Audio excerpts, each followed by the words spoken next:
Focus on your finances. What's a necessity? What's just for enjoyment? Let's cut out the enjoyment until we in a position where we really on our feet. I've done it before. I've done it. You know what I mean? Sometimes you got to push yourself. You got to challenge yourself. You got to push yourself, and being great, it won't be easy. Yeah, the sacrifice is always worth it. Most definitely. Always. Nobody ever said being at the top would be easy, so you can't expect that.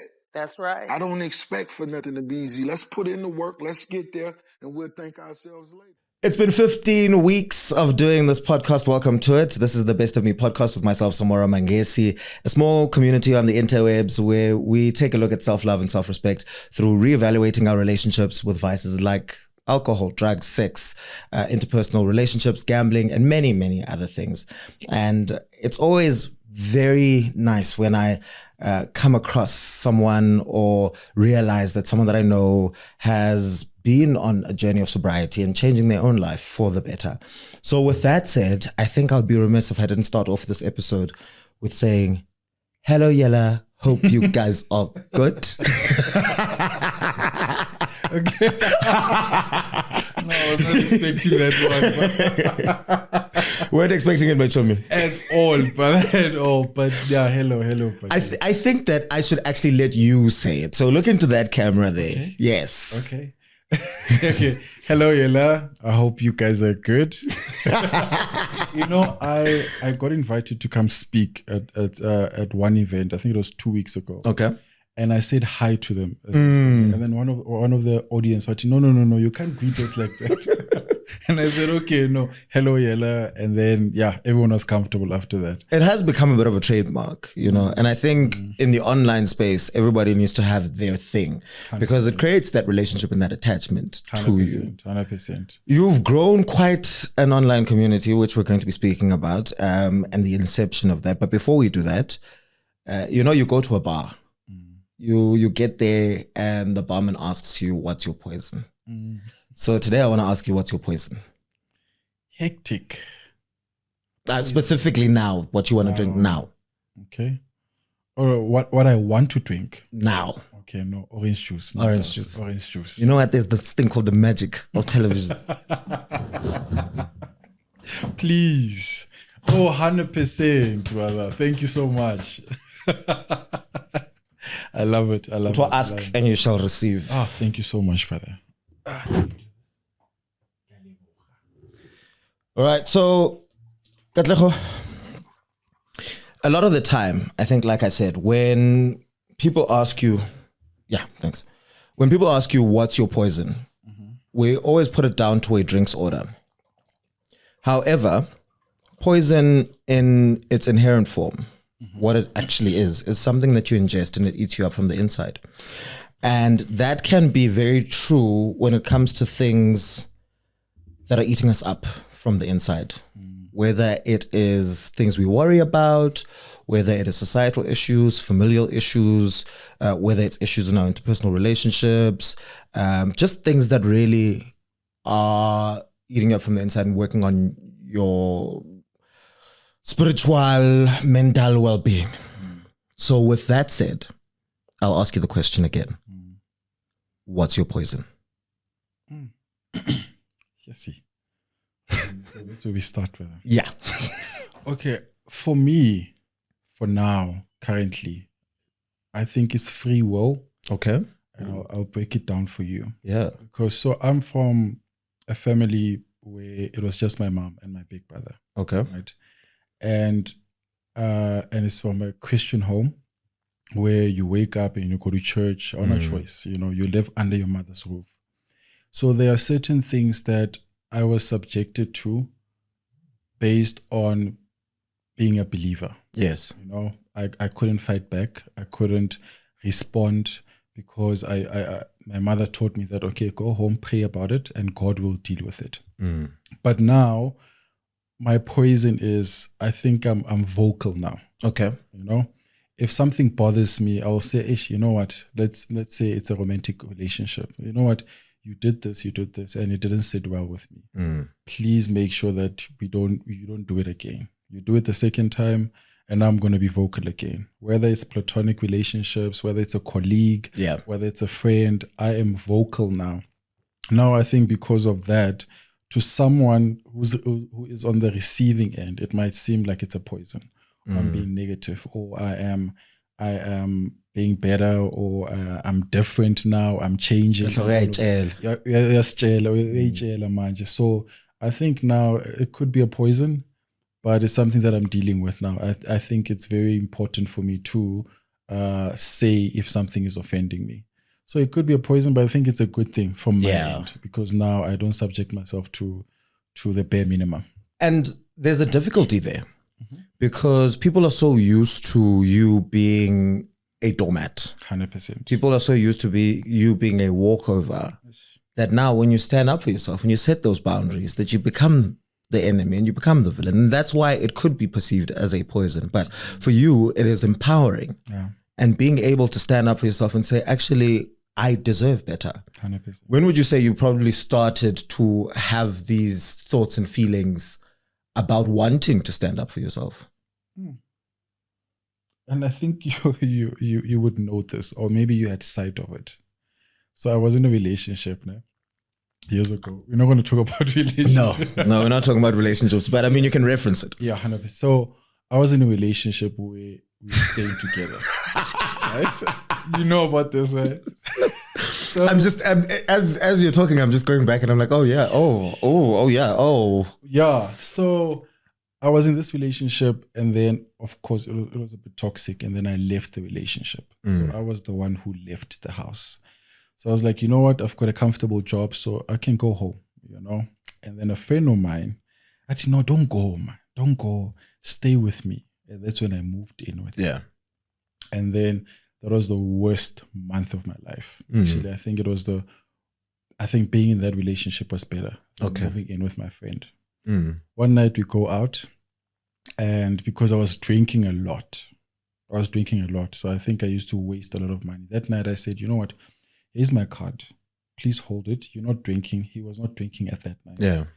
Hold this card, and then you can get yourself something to drink, And then good night, we drink. But the following day, I see there's a big transaction here that went off, And I remember the amount that was in my bank account when I gave him. Yeah.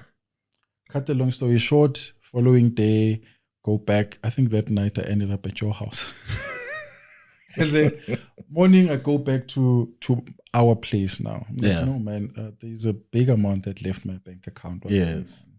Obviously denied, gave him my bank card. But eventually, I think after a week or two, he said, okay, Askis, I did this. From that day, I said, you don't have to give me back my money. I'm leaving. Because my decision was, go back home, Kat. You've got a comfortable job. You can work remotely. Yeah. And then you moving in here, it was about, we can assist each other. Yes. But I was like, no, it's okay. Let me go back home.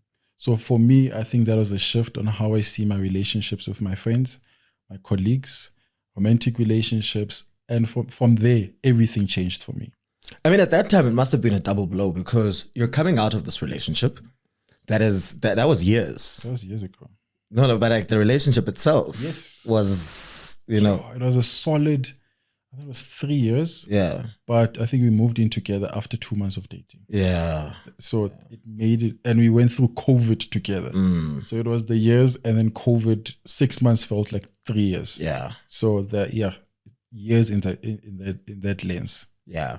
And then you come out of that relationship and you decide that you're going to move in with this friend, and then that's another blow on its own. Rebuilding after that, I'll call it a betrayal, because you gave this person your card out of trust, and then having to rebuild and guess to you are vigilant, you are anxious and all of those things. How was that? So I think a friend of mine told me that, Kevin, Katlego, you are very naive. I think it comes from a young age that I trust easy. I'm a very giving person. So when I gave him that card, I was like, no, man, Slala C2. Yeah. He's like, my budget, we pay for the bills together. So there's no way that something like this can happen. So this was someone really close to me. So me building, I was at home. You've got a car, but you're back home. Yeah. You know, yes, you're comfortable, you're working remotely. The environment is different now. Joburg is very fast and you've gotten used to that busyness and the going out and meeting up with friends. At home I'm from Carltonville, it's like the you know. So I was really intentional when I came back to Joburg, because now I was like, okay, I'm going to get my own place. You know, it won't have a bed, but at least it's my place. Very true. So I moved to Soweto. I left go Jabulani. It's a flat, and I worked go Hodiport. Yeah. It was very humbling from where I used to be and then where I was at. But I made it really comfortable for me. You know what? I'm going to get a flat. My car is going to be comfortable here, because now I had to go back to the office. So we had like office days now. So I had to move closer. And then from there, I was really selfish about myself. I said, this money is for me. I need to pay rent. There's no assistance now. Yeah. I still need to go out. I still need to be there financially for my family as well. So I was really stringent in everything concerning money and where I was. So now, in terms of friends, I don't have a lot of friends. There's a lot of people that I talk to, 100%. My WhatsApp is busy, but someone who I can say friends, they're very, very little. Very little. It's funny you say that, because there was probably one of the most viral clips from this podcast was me saying I've let go of a lot of friends with a lot of friends. And people didn't understand, right? And they'll probably look at my life as well and say, but you said you let go of a lot of friends with a lot of friends, but you're the friend with a lot of friends. And I'm just like, you guys don't understand. They are different circles or different bands, right? You have your external circle, you have your circle within a circle, and then the circle within that circle, and then you have your core friendships, who are the people that you know you can call at any moment and they'll drop everything and be there for you. The people whom you know, I'm trying to get back to school, and Mancosa is 50 rand and Unisa is 80 rand, and I need this additional 30 rand. Can you help me out? And they'll be there for you, because they understand your dream, they understand the vision, they understand what you're building. So fast forward a bit, you decide that you are going to attempt sobriety. Which came first? The documenting online about finances, or the sobriety? Definitely sobriety. Yeah. And so I've always tried to stop drinking. Yes. So I would take a break for a week, and I felt like I need to go celebrate. Yeah. And in 2 weeks, I'm like, okay, now let me go and drink. So I didn't drink that much, but every time I went out, it used to hurt me in my pocket. I would go 2 weeks without drinking, and the third week I need to make sure that I spend that other 2 weeks that I skipped. You need to make up for the time 100%. That you. So now I decided, let me go online, because now I live alone. I need someone to keep me accountable. So that's how I started documenting it on social media. This was last year on the 17th of Feb. I woke up with a hangover. I'm like, okay, now I need to do this. Yeah. The intention was, I've done it for a week, 2 weeks, 3 weeks. Let me go 30 days now. Went for 30 days. And after 30 days, I'm like, oh, okay, let me do this now. Go for another month. And today it's 11 months sober. 11 months sober. No alcohol. Yeah. So I've just clocked about 9 months. Okay. Well done. Thank you. And the thing is, the difference with me is that I used to take breaks. Okay. A lot, actually. Like a lot. I would say I spent about 6 months out of the year not drinking. Whether it was 6 months on and then 6 months off, or it was 2 months on, 2 months off, 4 months on, 4 months off. But that was kind of like the formula. But it was never really intentional. A lot of the time I would stop drinking because of an incident.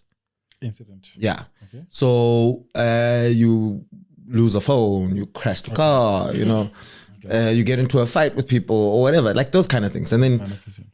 And I found that was not sustainable, because once that trauma you've dealt with it, or it's subsided, you go back. Or what I would do is I would not drink for 6 months, but as soon as I came back to drinking, it's almost as if I was coming back times 2. Yes. Like it was just worse. Yeah. You know? Yeah. So I had to look at something a little bit more sustainable. And then last year, I went on a trip with some friends. Okay. Whilst we were there, I said, guys, when we go back to Joburg, I'm going to stop drinking. Now, already making that decision, it's not because of anything that has happened. It's just me looking at my life and saying, I want better. I want to be better. I want to do better. And of course, from a financial perspective, I was just not going anywhere. And I was spending a lot of money making other people happy, buying drinks for people. I know. And I was there. Yeah. And then you look at your life and you just say, why is there no development? So I never put a timeline to it. I don't think when I initially started, I had said that I'm done drinking forever. But I just said, let me see now, doing it intentionally, how that's going to treat me and how it's going to treat my finances. And what a difference I have seen. Yes. The things that I've wanted to do for a very long time. I mean, first of all, just my sobriety has given me this platform, you know, and just the financial freedom to be able to do it and fund and executive produce this thing. But also now being able to just do things like take out 18 friends of mine in January for my birthday for dinner, you know, like, and decide on a whim 2 days before and be like, look at my finances and be like, you know what, actually, it's not bad. I can do this.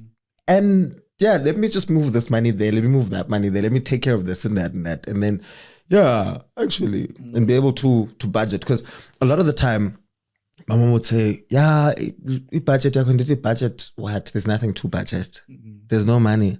But when I looked at it and I said, no, but I'm spending a whole lot of money on alcohol, you know. So now that you are sober, I want us to first chat about some of the differences that you have seen. And then also just being able to credit your sobriety to building your own platform.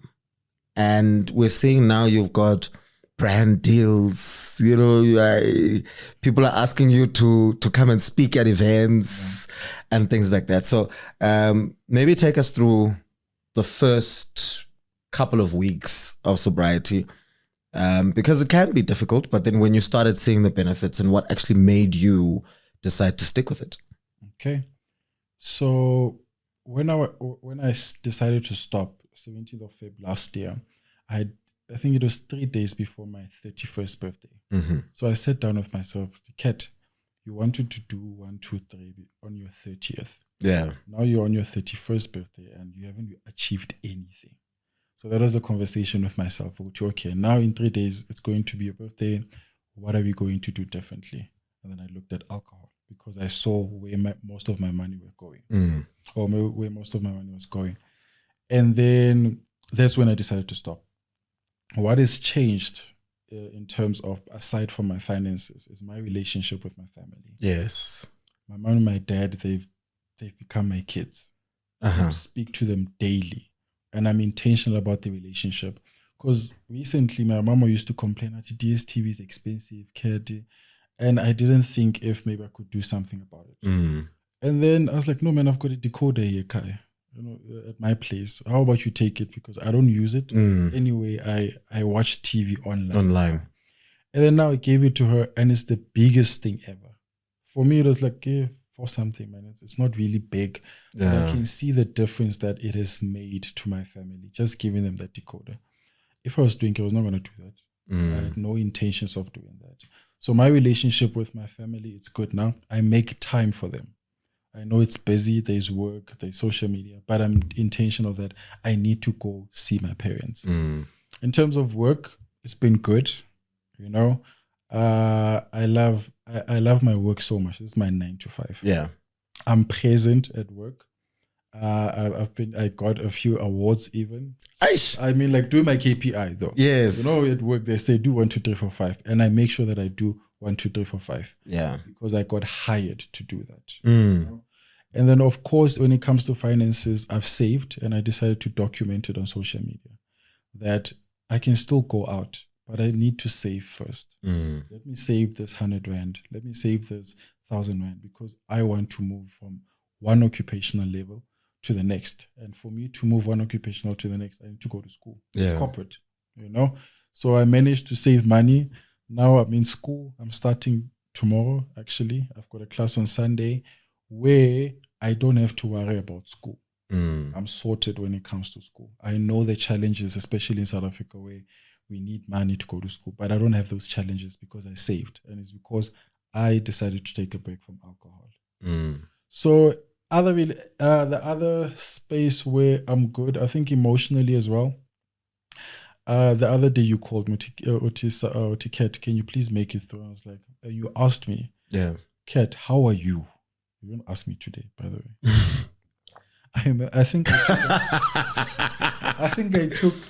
it was lengthy. My response was lengthy. Yeah. I even said I'm good health-wise. I'm good. Financially, I said I'm good. Work is good. I didn't complain in my response. Yes. And not because life is perfect. Life has all its challenges. But now, like you said, if something breaks in my car, I've got savings for that. Exactly. Like, no, man, okay, let's fix it quickly. Now in Jan, because I was traveling a lot, and then when I came back from Lesotho as well, I came back and my car was not in a condition where it was before I left. Yeah. Then I went to did a quotation, but it was over 10,000 Rand. I was like, oh, okay.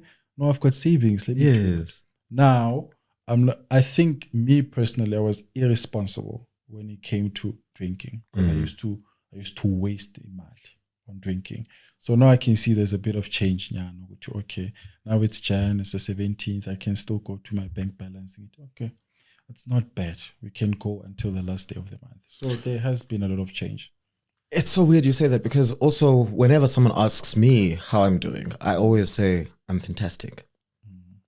And the difference for me was that when I became sober, I had to shift where my happiness was coming from.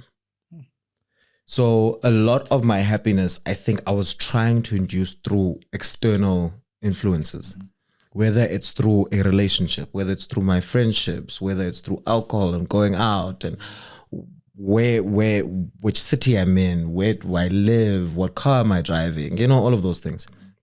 But when I started to do the internal work, and I said, I want my happiness to be internal. I want my contentment to be internal so that whatever is happening outside of me does not affect me. Obviously, you can still be disappointed. You can still be hurt and all of those things. You can go for a job interview and not get the job and you'll still be disappointed. Casting. And that's fine. But I also came to a realization, or I started thinking in the sense of will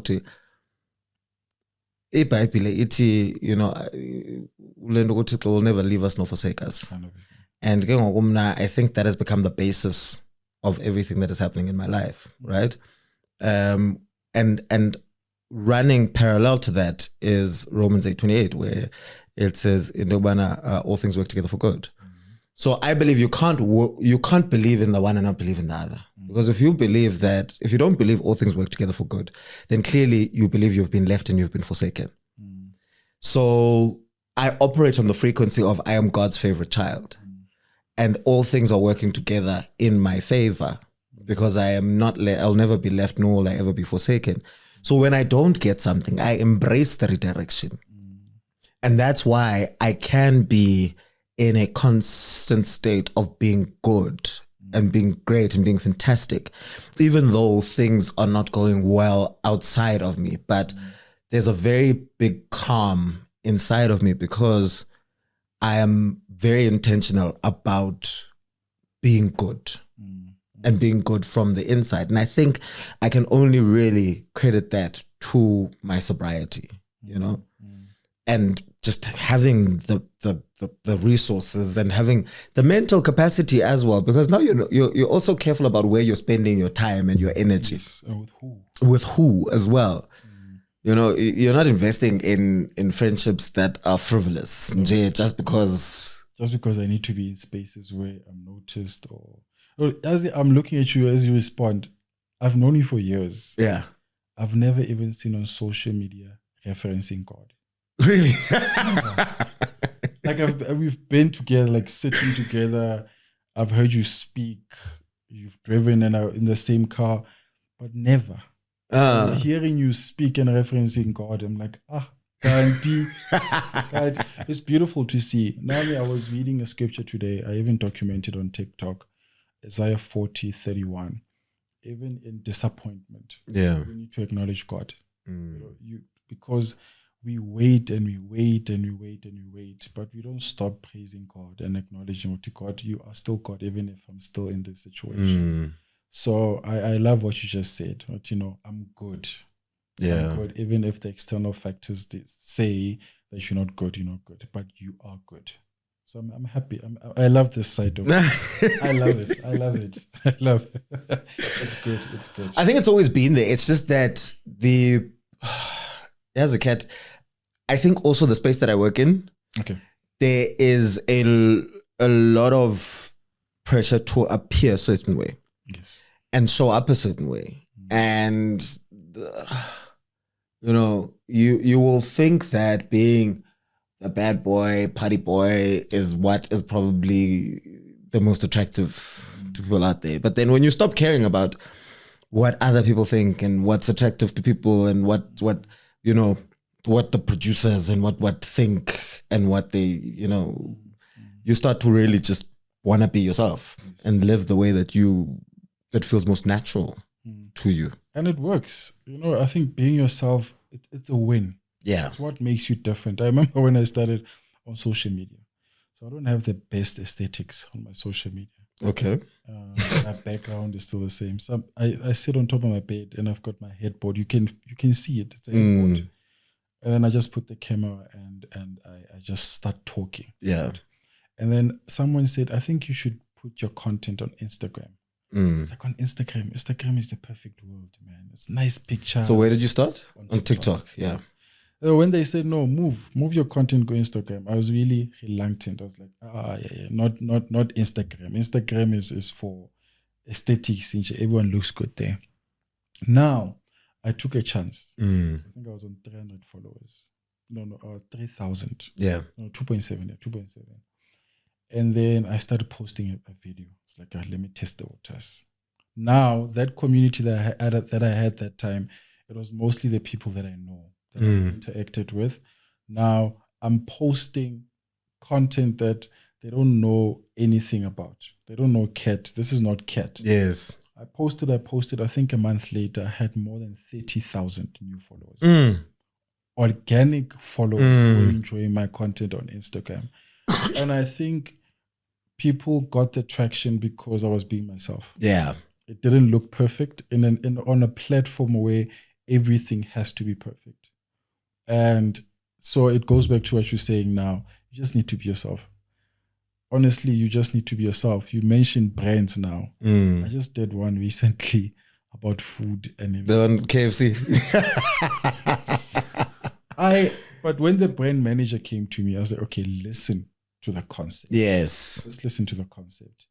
And then after he broke it down for me, I was like, oh, it makes sense. So when you put up on social media, we're thinking, okay, I'm going to go this way. But how people see you, it's quite different. Yeah. But when I saw that it blends in, I was like, okay, me being different clearly works now. And that alignment is important because also your community needs to still see that thread, because you don't want to now, Utabaru, they must save and they must do this. And then the next thing you are saying, yeah, it's January, but buy a Mercedes, Yeah. Like, let's break the bank. Let's break the bank. I think the stuff that you have done for me that I have seen aligns quite well with your content.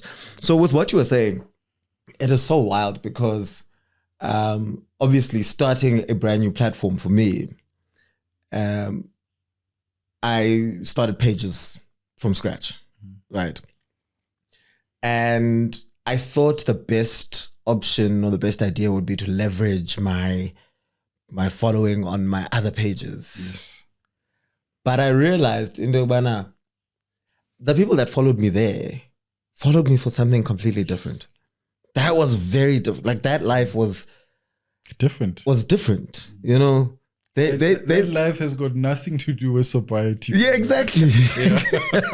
So you can't expect. So you amass 50,000 people, followers, and you know those people were just there to see drunken nights and partying and all of that and whatever. And sometimes, you know, stuff of me, my work and whatever. So I was just like, when I started to see, you know, when I don't even collaborate with the page and I just let the post be and it goes organically, that's when they actually have the most traction. And that page now, I think we've just reached 15,000 on TikTok, right? And I look, and it's just been like 2.5 months or something. And I look at my personal page and I'm like, it's taken me 5 years, 6 years to grow to 50,000. Yet this one I can see is going to grow way past that. And yeah, I'm also just not trying too hard with it. I just post clips from here. And then every once in a while, I'll do a straight to cam video of me either in the car or at home. So yeah, I guess authenticity goes a long way. 100%. And I saw the comments on your page on YouTube. But you know, I'm here from TikTok. Yeah. So that page on TikTok is doing well. And your messaging as well. I think everyone is trying to look perfect and go to these places. And a part of them is also human. And I think with these such platforms, you are touching the human side of people. You know, when they're at home, this is the content they want to absorb. You know, when they're in streets, it's something different. Yeah. But when they're alone, that's where they want motivation, sobriety and everything. So this content, and it's quite different. Like when I saw your first video, I'm like, kanjani manje? This one is it? You know, it's like this one, kanjani. And then I think we went out some other time, not with you, but we met Joburg. Yes. And then we had a lengthy conversation. You were talking about sobriety. It was the first time I hear about your sobriety. I'm like, Samora, sobriety. But as you unpacked it, I was like, it was the first time. I think I saw you the second time. Yeah. You were like, no, I'm not drinking. And I could physically see that you are not drinking. Third time, I was like, no, Samora is serious. And then when I saw you on YouTube, I'm like, okay, this is serious. Yeah. This is serious. And so the job that you're doing now, my brother, it's good. I resonate with it. And thanks for the invite as well. Thank you. Now, here's the thing, right? Kat, when you are someone who is not drinking and you're trying to build something, sometimes there might be fears of, because I don't want to call it relapsing because we're not in recovery. I think we're just in abstinence. So, but now I tend to often have the urges to self-sabotage because now I'm building something and I've had this tendency of sabotaging things when they're going well, especially from a work perspective or a money perspective. Do you ever have thoughts or fears of sabotaging or losing this thing that you have built? 100%. All the time. Yeah. Every single day, you know. And I like what you said, that we don't take a break from alcohol or we don't quit alcohol because we're addicts. Right? Sometimes it's like, okay, let me just take a break regarding this thing. And that's what happened to me. Yeah. Not because I was struggling with addiction. It was never an addiction. Yes. Because of finances and other things. So it's difficult at times, especially when I started the first 3 months. Because now, not only was I adjusting to this new thing of sobriety, I still need to engage with my family members who are still going to say, okay, I'll pause munch, you know, my friends whom I still went out with consistently. Just because I went sober, that doesn't mean that I should stop engaging with my friends. You know, I would go out and then I find, because they know what I drink. So now it's like, oh, Kat is your I forgot. I forgot. Konje, you don't drink. So now I had to be consistent, number one, so that they can get it. Yes. So instead of voicing it out, people need to see that. Yeah. Actually, Kat, you don't drink. You know. So it's a continuous struggle, honestly. that I want to go. It's Saturday now. Got invited to a party, and obviously it's going to be alcohol. And where's the party you got invited to?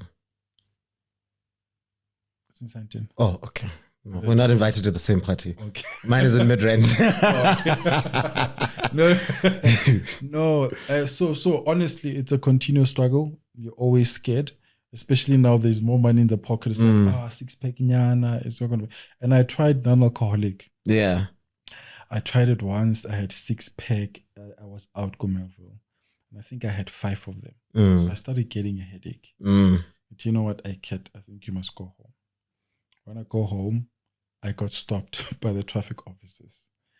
I said, hey, I always hear that this non-alcoholic has got trace alcohol, a bit of a percentage. I got stopped, and then they did the whole breathalyzer thing, and they found nothing.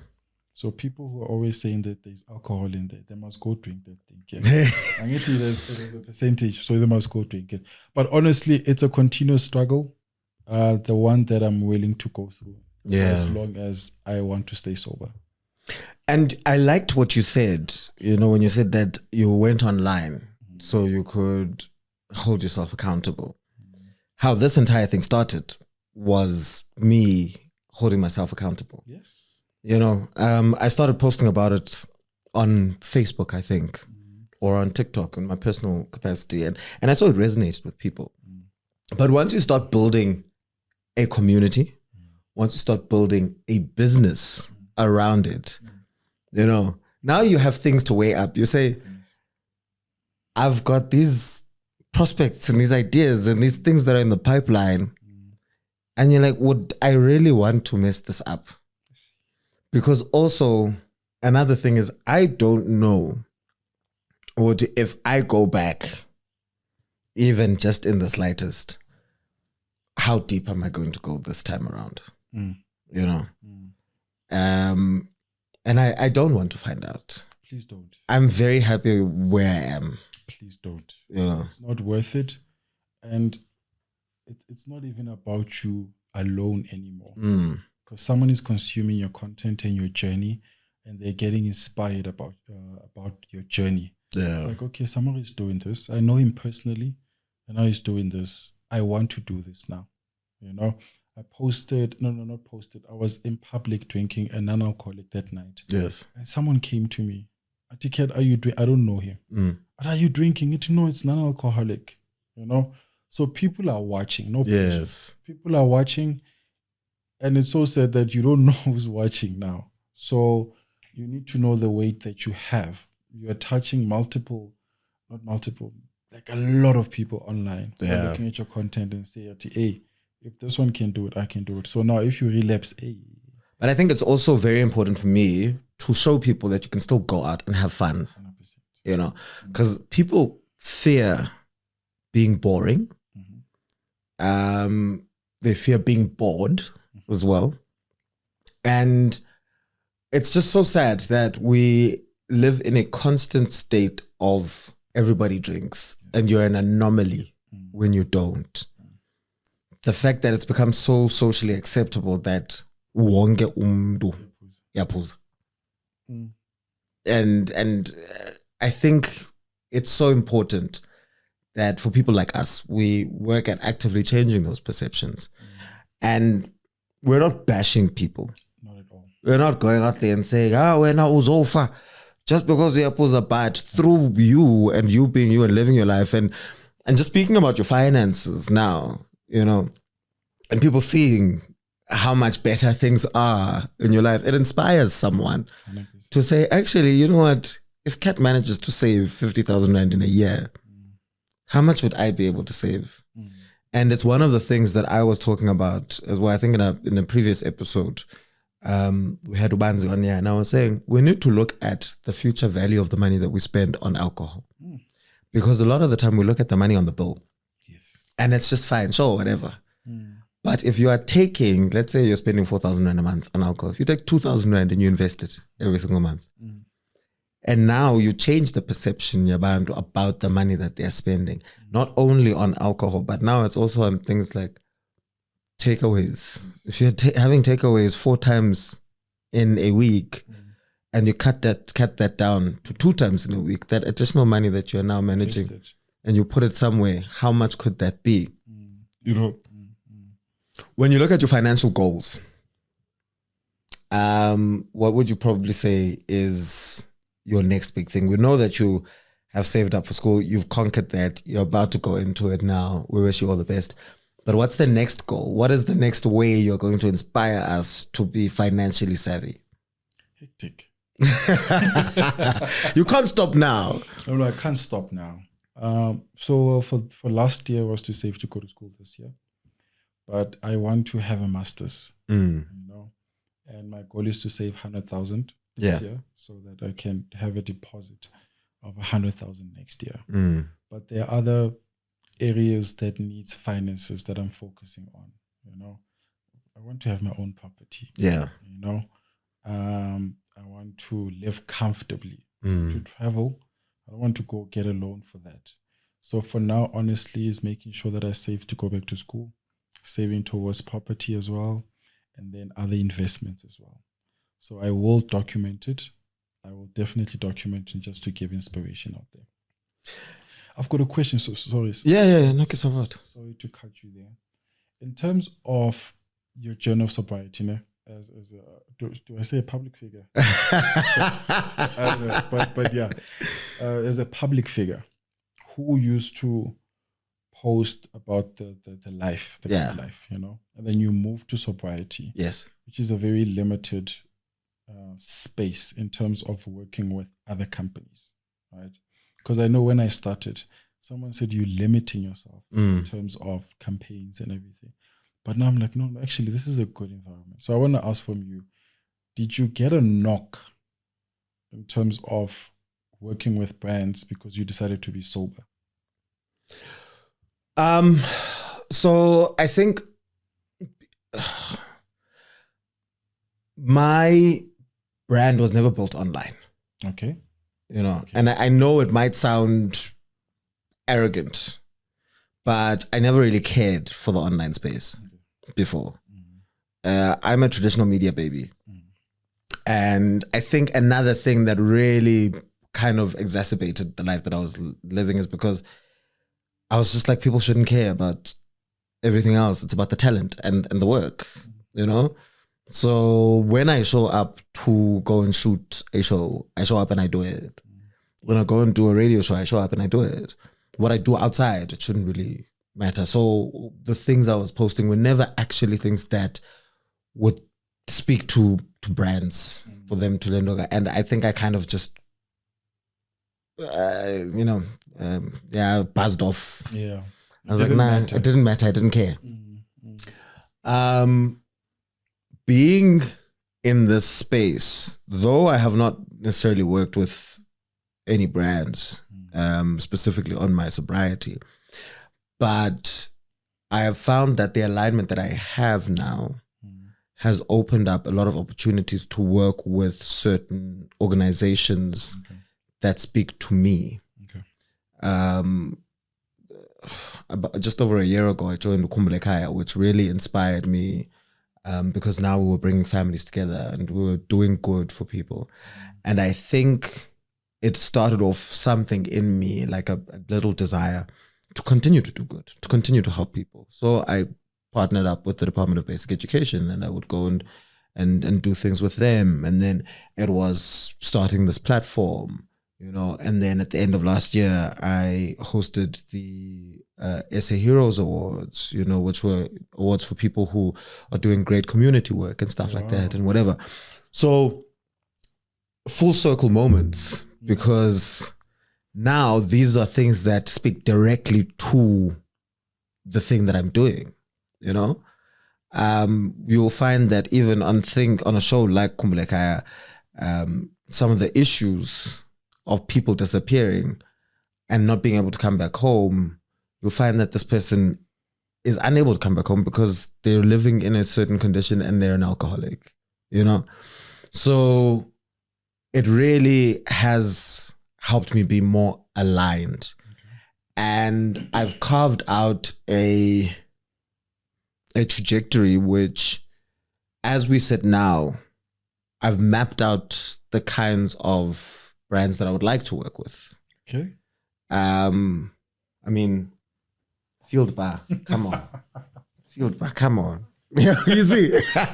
Yeah, no, makes sense. And I know who I'm working towards approaching and who I would like to partner with and all of those things. And I don't think that this or me being sober is going to close off anything for me. If anything, I think it's going to open up a whole lot more doors. And eventually, through this work that I'm doing, you know, I want to open up an NPO to help other people and stuff like that, and do school talks and, you know, try and encourage young people to abstain from things like alcohol and drugs and things like that, for as long as possible, up until they're at a stage where they can handle it, you know. Especially the societal pressures, guys, because you're going to go to university and you get there and student night, you know, and NSFAS, and you find a way to chip on the system, and you want to buy alcohol with your NSFAS money and all of those things. So there's so much to do there and so much work to be done, that I look at all these other lendogas that other people are working on, and I'm just like, all good and well, but what are you leaving behind? What is the legacy? You know, and I know what I'm building here. I know that I'm changing lives. You are. I know that there are families that are going to be so thankful. I know that there are mothers that are going to be praying tonight, being thankful for this platform. So no matter how difficult it is in the beginning or to start, and the fact that I'm spending thousands of rands every single month trying to fund this thing and grow it, I know that there is an entire community that is really rallying behind it.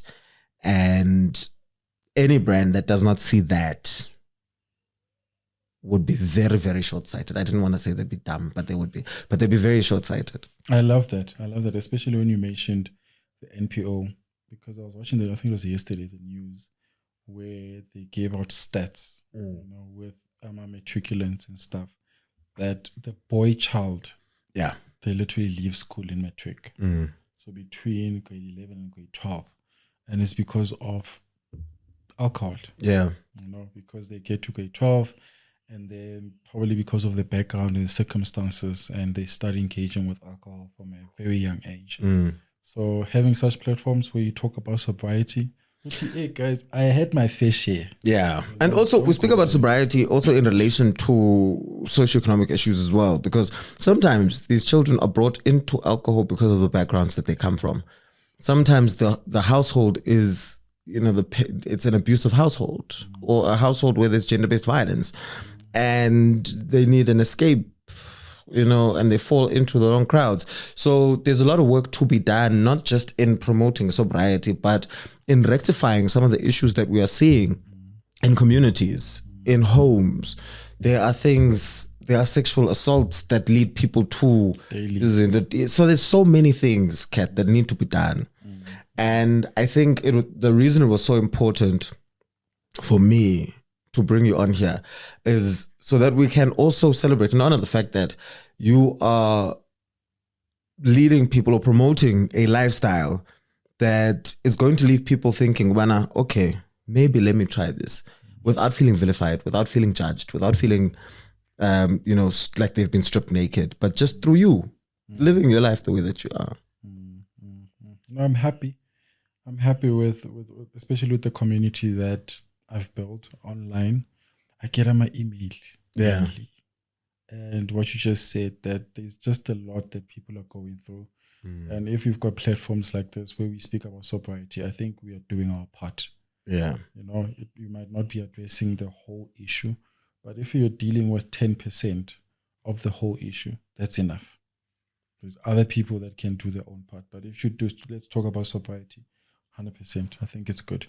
So, as we're about to close this off, what would you say is the greatest advice for you in terms of people who want to change their lives? What should they do? And also, what is the one thing we should be putting our money into right now? And it's not financial advice. It's just what's worked for you.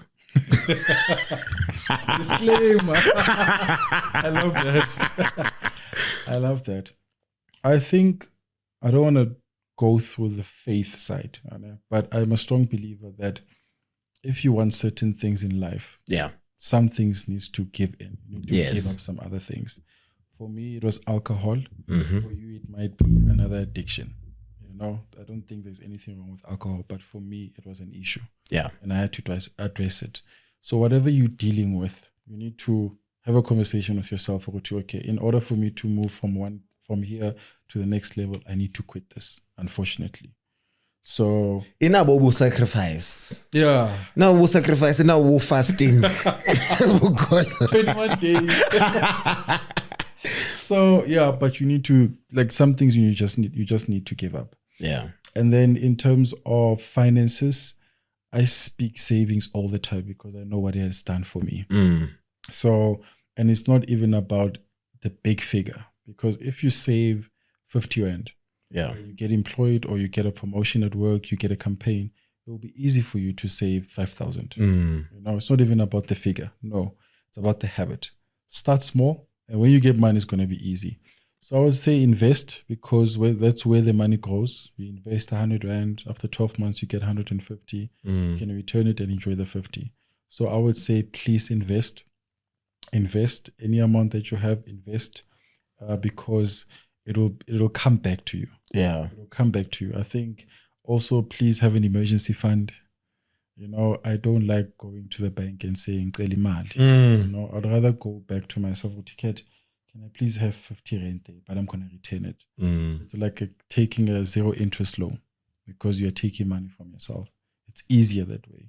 And then the last one, just have boundaries, especially with families. As family, especially if it seems like you're doing well, it's like, okay, no, I'm just going to ask for 200 rand. Just tell them, I don't have money now, but next month I'll put you in my budget. And then I'll give you.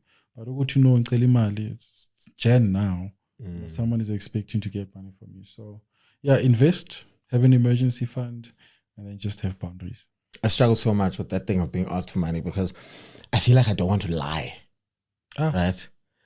No, like someone's like, 200, and my thing is, I have it. You have it. I have a lot more than 200. But so now I struggle with this thing. So I always feel like I need to justify why I can't give you this money. I understand what you're saying, but I think you would feel like that if your money does not have a job. Yeah. So whatever you have in your account, it needs to be allocated for something. Save that money. It's in your bank account and you have it. And clearly, if someone is asking for it, it means that it was just sitting there. Number one, it's not making money for you. So it shouldn't even be there. So that's where you need to invest, so that money can go make money. So whenever someone asks you for money, what are you going to do with this money? It needs to make sense to me, to why you need this money. I'm not going to give you money to go drink alcohol. I'm posy. I don't want to buy you alcohol. Never. Say this to people all the time. I'm like, the reason I stopped drinking alcohol was because of Imari. Now you want me to take out money from my island. And also, I got to a point where I was saying, because when you're going to spend your money on alcohol, and then you are going to have this backup that is me, because you're just like, I'm going to spend my money on alcohol, and then I'm just going to go and ask Samora for money. So yeah, those boundaries are very, very important, So yeah, hopefully. Also, I think another thing that I'm going to do, every single time someone asks me for money, and I have, because a lot of the time people don't even bring these monies back. They don't. Yeah.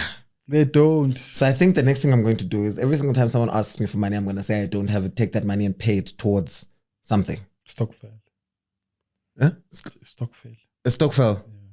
I don't have one. As someone borrowed 500 from me, it was a family member. I was like, no. And before I responded to that message, I actually took that money and took it to Stockfell. Then I responded to the message that actually I don't have money. The problem was me having it in my bank in the bank account. Yeah. So I think I'm gonna do that, and I think maybe look at it from a debt perspective. Yeah. Well, so as soon as someone asks me and I look at it and I have the willingness to pay, I must go and pay it to a debt. I'm on a big bone now. Just say no with confidence and move about with your life, Shem. Yeah. But anyway, Kat, thank you so much, man. We wish you all the best. Thank you so much. Wish you more brand deals. We wish you more growth. And we wish the message continues to go out there to as many people as possible, because I know that it's certainly changing people's lives. And one thing I know is that when there's an alignment, we need to celebrate each other in the work that we are doing. Because ultimately we just want people to be better and to consistently chase the best of them. Yeah. No, this is the best version of you. I like it. No, thank you so much for the invite, brother. I enjoyed it.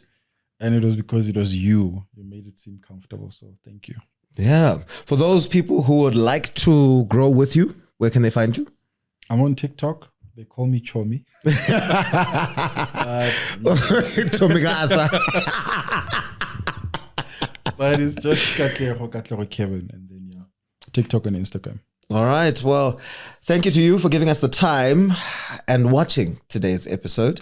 Be sure to share it with anybody that you think would benefit from hearing these great words from Katlego. But also, be sure to subscribe, like, share, comment, and switch on the notification bell so that you're notified every single time that we drop a new episode on Wednesdays at 3 p.m. Continue to follow us on the socials at The Best of Me Pod, and I'll see you on the next one. Bye-bye. If you can't buy it multiple times, you can't afford it. Not once, not barely, multiple times. If your purchase stresses you out or empties your account, it's probably a liability, not a flex. Second, money isn't about how much you make, it's about how much you keep. Most people increase their lifestyle when they increase their income, and that's why they stay broke at entry level. Third, your 20s are not for flexing, they are for building. You don't need the nicest car, you don't need luxury clothes every weekend.